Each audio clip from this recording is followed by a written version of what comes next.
Air hostess pilot కావాలి అన్నదే మీ కల అయితే ఏరో ఫాల్కన్స్ ఏవియేషన్ అకాడమీ అడ్మిషన్స్ కోసం డిస్ప్లేలో కనిపిస్తున్న నంబర్స్ కి కాంటాక్ట్ చేయండి. హాయ్ హలో వెల్కమ్ టు నయా పోస్టెడ్. నిన్న ఎపిసోడ్ అయితే మనం అందరం చూసేసాం. నేను చెప్పినట్టుగానే సంజన కూడా సీక్రెట్ రూమ్లోకి వెళ్ళిపోయింది. కానీ సీక్రెట్ రూమ్ నుంచి ఎలిమినేషన్ అయ్యేది మాత్రం ఈరోజు మనం ప్రోమోలో అయితే చూసేసాం అనమాట. సో బిఫోర్ అంటే దీనికన్నా ముందు సంజన చేసింది నిజంగానే ఒక్కసారి చేస్తే బాగుంటుంది, కానీ ప్రతిసారి అదే అనేది చాలా కష్టం అనమాట. అంటే వేరే వాళ్ళ విషయంలో చేస్తేనేమో సరదాగానే కనిపిస్తుంది మనకి, కానీ వాళ్ళ విషయం అంటే మన విషయం దాకా వస్తేనే సుర్రుమంటది కదా. సో ఇక్కడ కూడా అదే జరిగిందనమాట. సో గేమ్ పరంగా చూసుకుంటే నిన్న మనం చూసాం కదా, టాప్ 5లో ఉన్న వాళ్ళు వచ్చేసి భరణి గారు, ఇమ్మాన్యుయల్, సంజన, తనూజ, డెమిన్ పవన్. సో వీళ్ళ 5గురు మాత్రం మనకి టాప్ 5లో ఉన్నారనమాట. వీళ్ళ 5గురికి కూడా క్యాప్టెన్సీ టాస్క్లో భాగంగానే బాల్స్ గేమ్ అయితే ఉందో అదైతే పెట్టారనమాట. సో అందులో మీకు ఎవరు ఫేర్గా ఆడారు అనిపించింది? సో నాకైతే బాగా అంటే ఇమ్మాన్యుయల్ కొంచెం ఫేర్గా ఆడినట్టు అనిపించింది, అందుకనే క్యాప్టెన్ అయ్యాడేమో. బట్ ఇక్కడ ఆ గేమ్ని సరిగ్గా అర్థం చేసుకోలేదు అనేది కూడా నాకు ఒక కోణంలో అనిపించింది అనమాట. ఎందుకంటే బాల్స్ విసరొద్దు అంటే కూడా బర్నీ గారు విసరడానికి ట్రై చేశారు. సో అలా విసరడం కరెక్ట్ కాదు. సో ఇక్కడ దివ్య ఎంత మెచ్యూర్డ్గా మాట్లాడింది, అసలు దివ్య ఎంత మెచ్యూర్డ్గా బిహేవ్ చేసింది, ఒక్కొక్కల పాయింట్ ఒక్కొక్కరుగా ఎలా చెప్పిందో అనేది చాలా అంటే చాలా బాగుంది. అండ్ శ్రీజ విషయంలో మాత్రం ఎవరు వస్తే వాళ్ళందరూ కూడా శ్రీజ విషయంలో క్లారిటీగా చెప్తున్నారనమాట. లైక్ ఎలా అంటే తను ప్రొలాంగ్ చేస్తుంది, ఆ మాట చెప్పేదానికి సొల్యూషన్ అని ఉండదు అని. వైల్డ్ కార్డ్ ఎంట్రీలో వచ్చిన వాళ్ళు అదే చెప్పారు, బిఫోర్ ఉన్న వాళ్ళు కూడా అదే చెప్పారనమాట. సో అది కొంచెం తగ్గించుకుంటే తనలో ఏమైనా చేంజెస్ కనిపించవచ్చు. ఈ మధ్యలో మనకు ఒక క్యూట్ సంఘటనలు అయితే జరిగేసినాయి అనమాట. అవే మన రీతు దెయ్యం రావడం కానీ, అండ్ అంతలో ఈ మధ్య కొంచెం ట్రాక్ కొంచెం జారిపోయిందని చెప్పుకోవచ్చు. ఎందుకంటే ఇమ్మాన్యుయల్ విషయం కన్నా మన తనూజ, సుమనన్న ఇద్దరి మధ్యలో అంటే లైక్ ఫన్నీ వేనే, నాట్ సీరియస్. సో అలా అయినా కానీ వాళ్ళ దాని మధ్యలో అంటే ఇన్ని రోజులు కనిపించని సుమన్ శెట్టి సడన్గా కనిపిస్తున్నాడు ఇప్పుడు. అంటే సుమన్ శెట్టిలో కూడా ఇంతకుముందు మనం కామెడీ యాంగిల్స్ చూసాం, బట్ ఇప్పుడు కనిపించట్లేదు. ఏంటి ఈ గేమ్ ఇలా ఉన్నాడు, డల్గా అనిపిస్తున్నాడు, సింపతి కనిపిస్తుంది అనమాట బయట. సుమన్ అన్నలో కొంచెం మాస్క్ బయటికి వస్తుందేమో అనిపిస్తుంది, బికాస్ ఆయన కరెక్ట్ పాయింట్స్ పెడతాడు బేసిక్గా అయితే. సో ఆయన పెట్టిన పాయింట్ అనేది కరెక్ట్గానే ఉంటుంది, ఆ పాయింట్ చెప్పేస్తాడు, వెళ్ళి కూర్చుంటాడు నిజంగానే. సో అది కాకుండా అండ్ నిన్న ఇంకొకటి మీరు అబ్జర్వ్ చేశారా, హరీష్ ఇంకా రాము ఒకటయ్యారు. హరీష్ ఇంకా రాము ఇద్దరు కలిసి సంజన గారి పైన మాట్లాడడం అనేది నిజంగా బ్యాడ్ అబ్బా. ఎందుకంటే సంజన గారు ఉన్నప్పుడు రాముని చాలా అంటే చాలా ప్యాంపరింగ్ చేయడం కానీ, బాగా చూసుకోవడం కానీ చేశారు. అండ్ అంతలో ఇమ్మాన్యుయల్ ఎమోషనల్ కానీ, అసలు ఇమ్మాన్యుయల్ అంత ఎమోషనల్ పర్సన్ అని అనిపిస్తుంది. బట్ తన ఫ్యామిలీని సంజన గారిలో చూసుకున్నారు అండ్ ఎవ్వరు కూడా ఎక్స్పెక్ట్ చేయలేదు సంజన గారి ఎలిమినేషన్ అనేది. అండ్ ఇంకొకటి ఏంటి అంటే సీక్రెట్ రూమ్లో తను ఉన్నప్పుడు అందరినీ అబ్జర్వ్ చేసింది, అందరు మాట్లాడింది అబ్జర్వ్ చేసింది.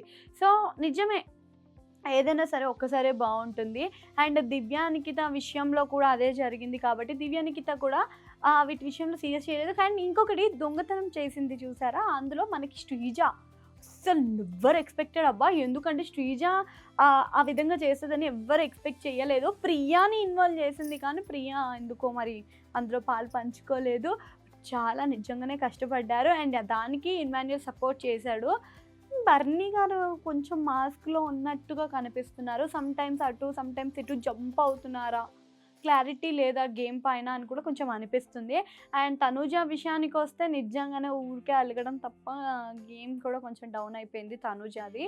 అండ్ నిజంగా గయ్యాలే తనూజ విషయంలో నిజంగా గయ్యాలే అని కూడా చెప్పుకోవచ్చు. తన జోలికి వచ్చినంతసేపు తను ఊరుకోదు, అంటే తన దగ్గరకి వచ్చేదాకా ఆమె ఒక వాల్ని సెట్ చేసుకుంది. తన వాల్ ఎవరైనా క్రాస్ చేస్తే బద్దలు కొడుతుంది తనూజ అనేది కూడా మనకి ఈ గేమ్లో కనిపిస్తుంది. కానీ నిజంగా దివ్య నిఖిత వైల్డ్ కార్డ్లో అంటే బయట ఏం జరుగుతుంది అనేది కూడా వాళ్ళకి చెప్పకనే చెప్పేసింది. కరెక్ట్గా అర్థం చేసుకుని ఉంటే వాళ్ళు ఏం చెప్పింది అనేది వాళ్ళందరికీ అర్థమవుతుంది, వాళ్ళలో ఏముంది ఏం లేదు అనేది కూడా తెలుస్తుంది. ఓదార్పు యాత్రలు తగ్గించి కొంచెం గేమ్ పైన ఫోకస్ చేయాలి కళ్యాణ్, నీకే. సో కళ్యాణ్ కొంచెం గేమ్ పైన ఫోకస్ చేసి కొంచెం కనిపిస్తే ఇంకొంచెం బాగుంటుంది. అండ్ రీతు, డెమన్ పవన్ కూడా అంటే తనుజ ఇంకొకటి ఎంత ముద్దుగా ఎంతో క్యూట్గా రీతును కూర్చోబెట్టుకో అని చెప్తుంది. వాళ్ళ నుంచి నువ్వు చెయ్యి, కానీ వాళ్ళ నుంచి నీ దగ్గరకు వస్తుంటే చెయ్యి, కానీ లేదు అని. కానీ ఇక్కడ ఇంకొకటి ఏమనిపిస్తుందంటే, రీతు విష్ణుప్రియ అని ఏమైనా ఫాలో అవుతుందా? బెస్ట్ ఫ్రెండ్సేనబ్బా, కాదని ఎవడు అంటున్నారు. కానీ బెస్ట్ ఫ్రెండ్స్ అయినంత మాత్రం సేమ్ గేమ్ ప్లే ఆడాలా చెప్పండి? మనం పృథ్వీని, విష్ణుప్రియని చూసినట్టే ఇక్కడ డెమన్ని ఇంకా ఇక్కడ కనిపిస్తుంది మన రీతుది కూడా. అండ్ దివ్య ఇంకొక పాయింట్ చెప్పింది కదా మనకి టాప్ 5లో పెట్టినప్పుడు ఎవరిని, మన డెమన్ పవన్ని. నువ్వు శ్రీజాన్ని సేవ్ చేసినప్పుడు రీతుని సేవ్ చేయలేకున్నప్పుడు మాకు ఒక క్లారిటీ వచ్చింది, ఫ్రెండ్స్ ఎవరు కాదు అని చెప్పేసి. సో ఇది అయితే నిజంగా హైలైట్ పాయింట్స్. ఇంకా అంతేకాకుండా ఈరోజు ఎపిసోడ్లో అయితే మన నాగమామ ఇద్దరినైతే గట్టిగా కడిగి పారేస్తారు. అందులో పవన్ కళ్యాణ్ ఒకడిని అండ్ నెక్స్ట్ సంజన గారిని. సో బేసిక్గా సంజన గారిని ఎందుకు అనేది మీకు తెలిసిందే. ఇంకా అన్ని చిన్న చిన్న అసలు మనం ఏ సీజన్లో ఎక్స్పెక్ట్ చేయలేదు, ఏ సీజన్లో మనం చూడలేదు అబ్బాయి, దొంగతనాలు, దాచిపెట్టుకోవడాలు, కొత్త కంటెస్టెంట్ అని కూడా చూడకుండా. సో దాని గురించి నాగార్జున అయితే గట్టిగా వేసుకుంటున్నాడు అనమాట. దీని తర్వాత ఎవరు మన కళ్యాణ్ బాబుని కూడా, మన పవన్ కళ్యాణ్ సోల్జర్ని కూడా గట్టిగా వేసుకుంటున్నాడు. అది మాత్రం మీరు ఎపిసోడ్లోనే చూడాల్సి ఉంటుంది అనమాట. సో ఎందుకంటే ముందే చెప్తాను, కిక్ ఏముంటుంది, మీరు చూడాలి కదా కొంచెమైనా. సో అలానే ఈసారి నామినేషన్లో ఉన్న వాళ్ళు అంటే సంజన గారు కాకుండా ఇంకెవరు ఉంటారు అనే దాంట్లో ఓటింగ్ ప్రకారం చూసుకున్నట్టయితే ప్రియా శెట్టి అనమాట. సో ప్రియా శెట్టి ఈ వీక్లో బయటికి వచ్చే ఛాన్సెస్ అయితే చాలా ఉన్నాయి.